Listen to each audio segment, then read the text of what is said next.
Good morning, students. Yesterday we have studied consumers equilibrium in one commodity case and in two or several commodity case, and we have solved the example. What we have seen is that a consumer attains equilibrium when he has marginal utility of X divided by price of X equal to marginal utility of money. X means the commodity. In the same way, when marginal utility of Y divided by price of Y commodity is equal to marginal utility of money. In other words, what we can say is that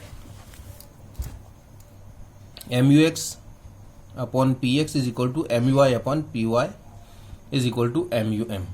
If this condition appears, then we can say is that the consumer is in equilibrium. If this condition is not appears, then the person or the consumer is not in equilibrium, not in the condition of equilibrium. And this logic will be applicable for any number of unit more than we have talked about two. Suppose we have 3 units. We have 3 commodities, then 1, 2, 3. If we have 4, 5, 6, how many commodities we have? All commodities will remain equal in this condition. Now we see a tabular illustration in the form of table. It is given that we now present a simplified tabular illustration of consumer's equilibrium considering goods X and good Y. We have two goods, good X and good Y. And here is the table number 5. It is based on assumption that Px is equal to Py is equal to rupee 1. It means both the commodities cost rupee 1 unit of X or Y that you can purchase in 1 rupee. Okay, so why we have taken 1 rupee? So that we need not to divide, because what we see is that the formula of equilibrium is MUX upon PX equal to MUY upon PY is equal to MUM. Now when we put the value of PX or PY, that will be 1. So MUX upon 1, it means MUX. MUY upon 1 is equal to MUY is equal to MUM. Now what we can say is that MUX is equal to MUY is equal to MUM is the condition for the equilibrium. Note that MUX now shows marginal utility of commodity X when another unit of X is purchased or when another rupee is spent on X.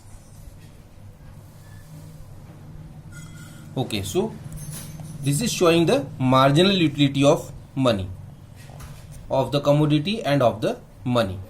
What we see is that when we have used first unit of commodity X, MUX is 25. It means the marginal utility of X is 25 and marginal utility of Y is 30. For the second unit there is 20 and 26. For third unit that is 15 and 10. For the fourth unit, for X 10 and for Y 2. For fifth unit 0 and 0. So what is there is that the marginal utility of X is 10 and the marginal utility of Y is 10 in the condition when we are purchasing 4 units of X and 3 units of Y. When we present it in the diagram, both the lines will struck each other on 10. So we can say that we'll purchase 4 units of X and 3 units of Y.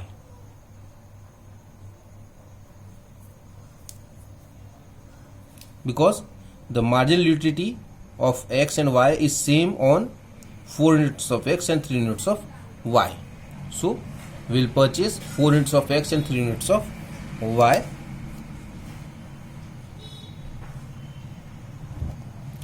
Suppose if there is any change in the prices, then the quantity will increase as about the prices. So we will purchase 4 units of commodity X and 3 units of commodity Y.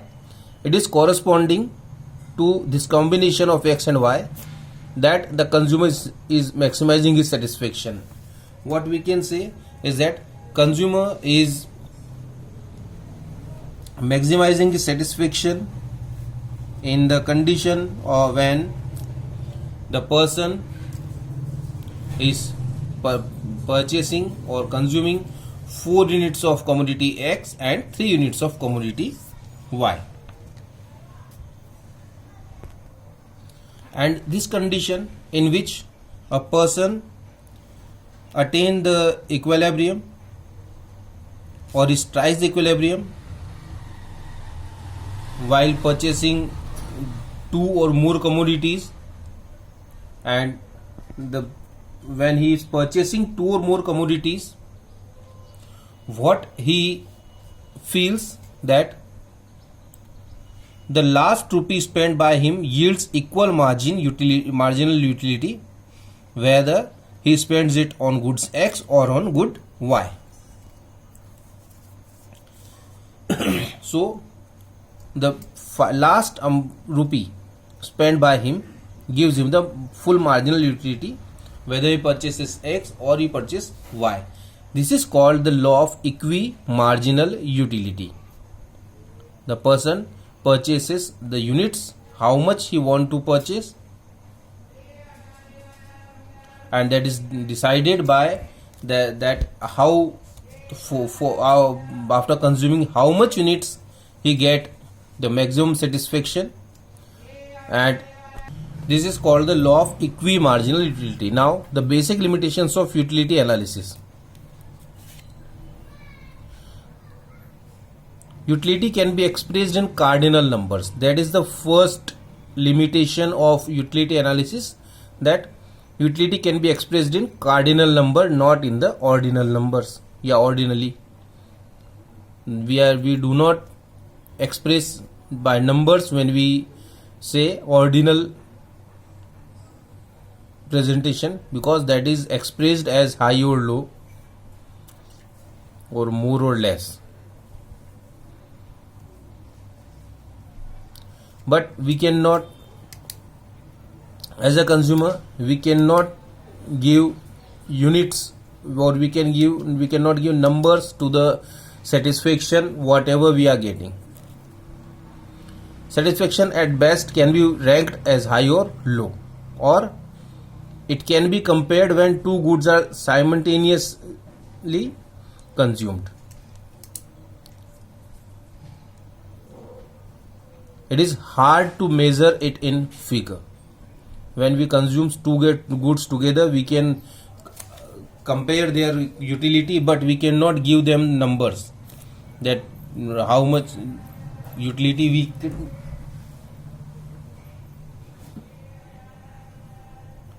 It is owing to the limitation of utility analysis that Hicks challenged the relevance of this technique in explaining consumer's equilibrium.